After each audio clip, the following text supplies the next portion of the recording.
గజం భూమి కేవలం 5,500 రూపాయలతో 135 గజాల భూమి కేవలం 7 లక్షలు మాత్రమే.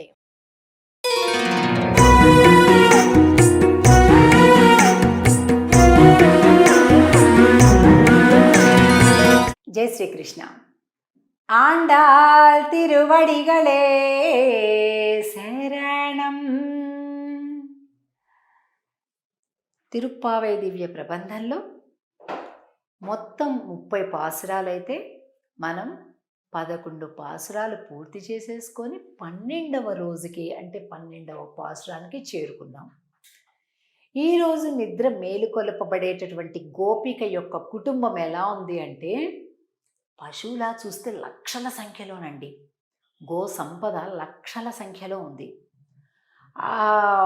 ఉండేటటువంటి ఆ దూడలు వగైరా అవన్నీ కూడా వాటిని ఎవరైనా విప్పితే వచ్చి పాలు తాగుతాయను. అవేమో ఇప్పట్లేదు వాళ్ళు. ఈ గోప వంశానికి ఈ గోపెమ్మకి చెందినటువంటి కుటుంబం పట్టించుకోవట్లేదట. వాళ్ళ ఆస్తులు పాస్తులు సంపదలు దాన్ని ఎట్టా క్యాష్ చేసుకోవాలి అసలు ఆలోచనే లేదు. వాళ్ళు ఏం చేస్తున్నారు, మొత్తం స్వామి కార్యంలో పూర్తిగా నిమగ్నం అయిపోయారు. ఈ దూడలను ఇప్పితే అవి పాలు తాగుతాయి, వీటికేమో పాలు చేపుకొస్తున్నాయి.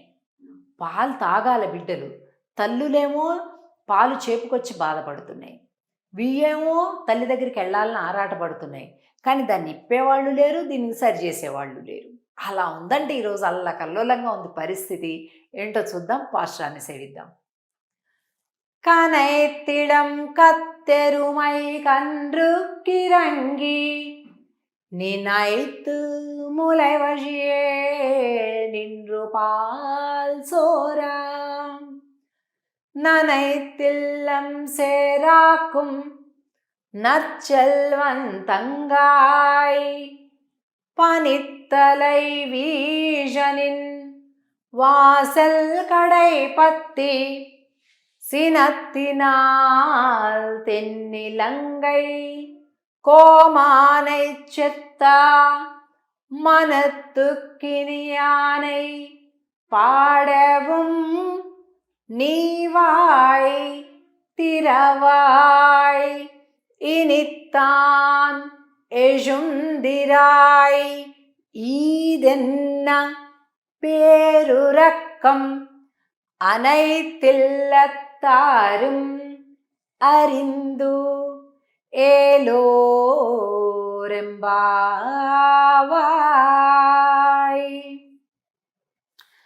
కనైత్తు అంటే తలచి.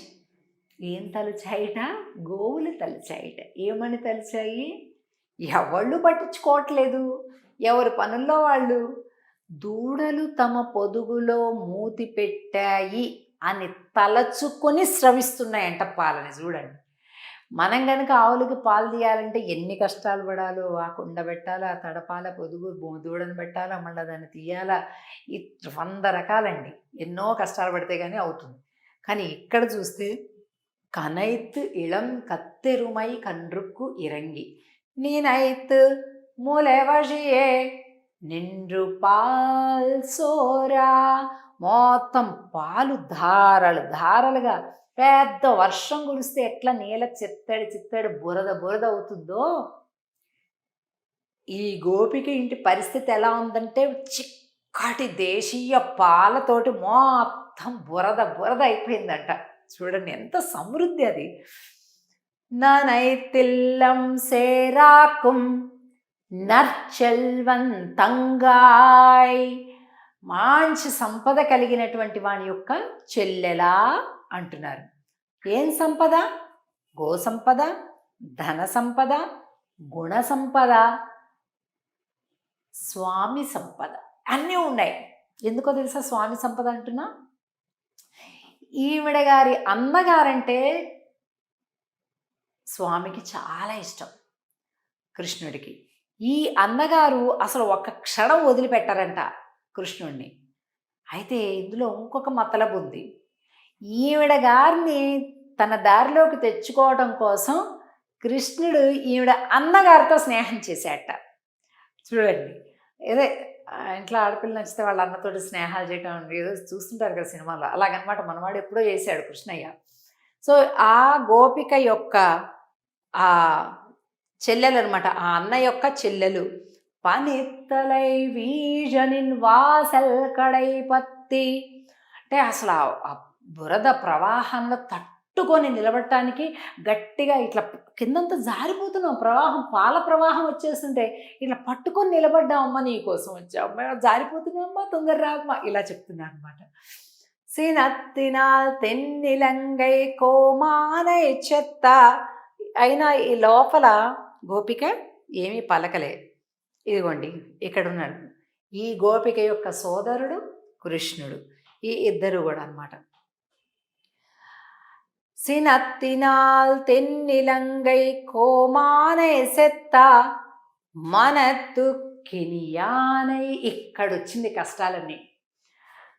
ఈ లోపల గోపిక అంతే అంటారులే, ఇలాగ పడుకుందట. ఏంటి ఆడ ఎలా పడుకుంది? ఓహో, కృష్ణుడి మీద అలిగి ఉంటుంది. మామూలుగా అసలు కృష్ణ నామని చెప్తే చాలు చెంగుమని ఎగురుకుంటూ బయటకు వచ్చేస్తుంది, అంత ప్రేమ కదా ఈమెకి. కానీ రావట్లేదు అంటే ఏదో అలిగింది ఈమె. సరే, ఏం కృష్ణుడు అనమ్మా, బాబా పోద్దస్తు మాను ఏడిపిస్తాడు మన్ని, ఆయన నవ్వుతూ ఉంటాడు. నాకొద్దు బాబు, ఏంతో నేను పడలేను అన్నట్టుగా లోపల గోపిక అంటుంటే, అమ్మా అయితే ఒక పని చేద్దాం, సీతమ్మ తల్లిని కాపాడటానికి రావణాసురుడి దగ్గరికి ఒక సముద్రం పైన వారధి నిర్మించి రావణ వధ చేసి మళ్ళీ సీతమ్మను జయించుకొని వచ్చి మనోభిరాముడు శ్రీరామచంద్రుడు ఆయన్ని పాడదామా? సర్లే కాసేపు కృష్ణుని పక్కన పెట్టేసే, రాముడి గురించి పాడదామా అంటే ఈ గోపిక అనుకుంటూ వస్తుంది అని. ఎందుకంటే ఇప్పుడు కృష్ణుడి మీద అలిగింది కదా, అందుకని రాముడి పాట చెప్తే లేస్తుందేమో. మనత్తుకినియానై పాడவும் నీవాయ్ తిరవాయ్, అంటే కృష్ణుని కాకపోతే కాస్త రాముని పాడదామమ్మా, అలా అయినా నీ నోరు కాస్త తెరుద్దు, కాస్త కలిపి పాడుదు అని అంటున్నారు. అంతే కదండి, ఇతరులని ఏడిపించి నవ్వేవాడు కృష్ణుడైతే, ఇతరులు ఏడుస్తుంటే తల్లకిందులుగా తాను ఏడ్చి వాళ్ళని నవ్వించేవాడు రాముడు. తాను తల్లడిల్లిపోతాడు, ఎవరు ఏడ్చినా తట్టుకోలేడు. అలాంటి రాముని గురించి పాడదామమ్మా అని అడుగుతున్నారు. మనత్తుకినియానై పాడவும் నీవాయ్ తిరవాయ్ ఇనిత్తానెజిందిరాయ్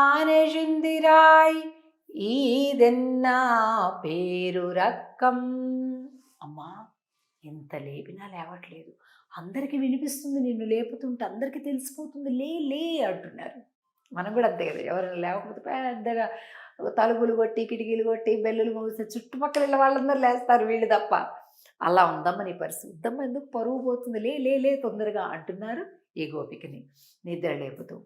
ఇలా 12వ పాశురంలోని సంపద కలిగినటువంటి గోపబాలుడి యొక్క చెల్లెలు, అదే భక్తవత్సలనని ఒక దివ్య దేశం ఉంది తమిళనాడులో. అక్కడ స్వామి శ్రీకృష్ణుడు ఈ గోపిక యొక్క అన్నగారు కలిపి ఉన్నటువంటి అచ్చు ఇలానే ఉంటుందండి. ఆ ఆలయంలో కృష్ణుడు ఇలాగే ఉంటాడు. తమిళనాడులో ఉంది ఆ ఆలయం, భక్తవత్సల పెరుమాళ్ అంటారు. ఇట్లా ఈ సోదరుడు ఈ గోపి ఈ పాసురంలో చెప్పబడినటువంటి ఈ బాలుడు గోపబాలుడు కృష్ణుడు ఇలాగ ఇద్దరు భుజాల మీద ఫ్రెండ్స్ లాగా గొల్లవాళ్ళలాగా చేతులు వేసుకొని వాళ్ళ భుజాల మీద చేసుకొని ఉంటుంది కృష్ణుడి యొక్క విగ్రహం అక్కడ. సో తప్పకుండా అలాంటిది ఒకసారి మానసికంగా మనం భావన చేద్దాం. ఆండాల్ తల్లికి మనం ధన్యవాదాలు తెలుపుకుందాం. ఇక రేపు 13వ పాసురంలో తిరిగి కలుద్దాం. ఆండాల్ తిరువడిగళే శరణం. జై శ్రీకృష్ణ.